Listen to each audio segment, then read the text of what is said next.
children.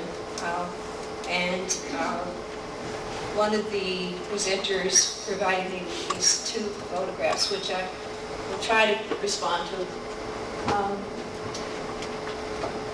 I think that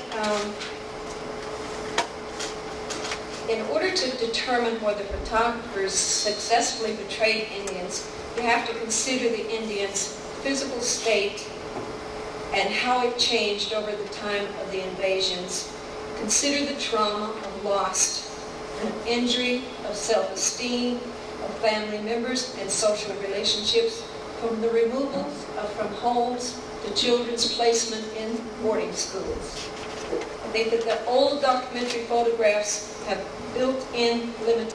The viewer seldom can see expressions in group photographs of children in these boarding schools. And I think that what you really most can see is postures and clothing. But the attitudes of these children and the trauma that they're being put through is not something that you can really experience by looking at the photographs. I think that the documentary photographs of the boarding schools cannot capture these trauma that these children suffered. Documentary photography can capture war in our time, but the viewer could only guess at hate and fear of those who were being photographed.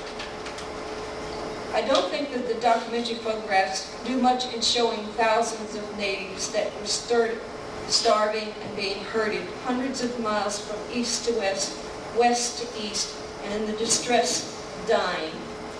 Documentary photographs show natives as these barefoot native beat dependents. That's what the government funded when they funded Curtis. I worked recently in the family court in Manhattan for about 7 years, and the great-grandson of Curtis worked with me. He's a lawyer, Tom Curtis. And he and I had many, many discussions about what Curtis was doing and what Curtis did. And the understanding of a family member was that he did buy a lot of, or get a lot of photographs from other people that he took credit for. I wonder if he ever advocated for higher standards for those Indians that he photographed. His great-grandson didn't seem to know that. I find it hard to get a sense of his understanding of the native people that he photographed. It's been said by a writer, John Garner, that the end of a great civilization is a great moment for art. When old England at the end of the 19th century fell, along came Dickens. When Russia fell, along came Tolstoy. One looks forward to the end of civilization because it gives us great art. So I think you have to take that into consideration, that when you are photographing Indians, you're not really photographing vanishing Americans. And that's something that was really part of the presentation, that they were going out to photograph a vanishing American. I believe that photography nowadays by natives is fundamentally perceived different.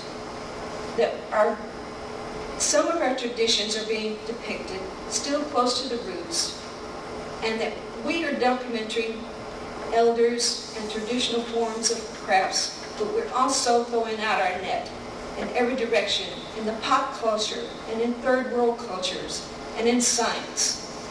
Okay, you can kind of see that these kids are out in the sun and in these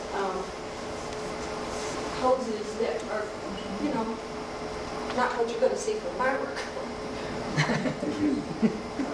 Can we go? Native photography is life. It's affirmative. It's more than political. It's more than propaganda. It's elements of art. It's growing pains. And we're striving aesthetically as we abandon the process and make it our own.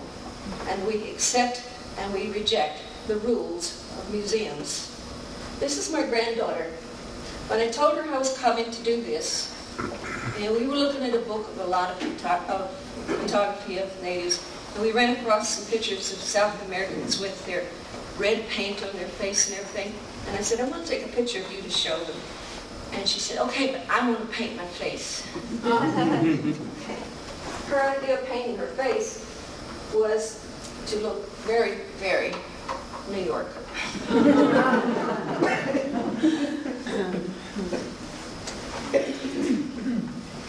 This is my grandson. This was used in a book written by Susan Lobo as urban Indians. This is his idea of being a great trapper. He used to bone trap pigeons. As you see, we live on East 7th Street.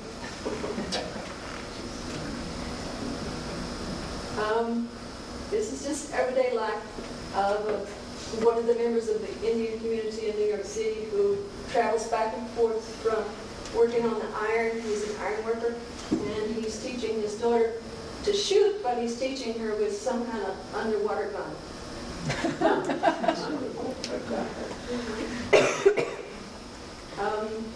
This is called the Littlest Mechanics.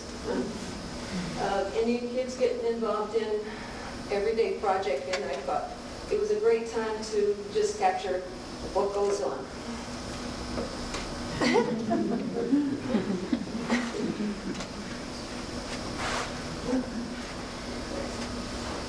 This is a pillow fight.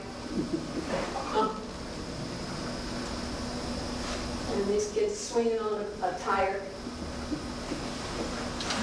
And the Madonna. This was taken in Mexico, in Oaxaca. There was a conference of women, indigenous women, that went on in Oaxaca. And while I was there, I got acquainted with some of the Indian women down there who are selling their crafts, and that's the only way they have to make a living. And was invited to come to their village to photograph them, to help them make brochures so that they could put maps and advertise their crafts. And this was one of the girls. This is Teresa. Teresa was an 8-year-old merchant who had the mind of a 30-year-old.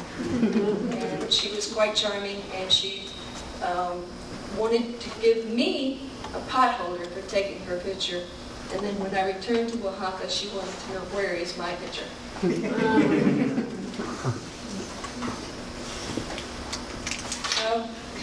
I think that native photography is ongoing, spontaneous, and from the days of the old Brownie camera to today's high-tech digital cameras, we have common themes in our transition of catching these images as natives, of being female, of being political, of being aware of the manipulations of the media to express the stereotypes of Indians is not what our aim is.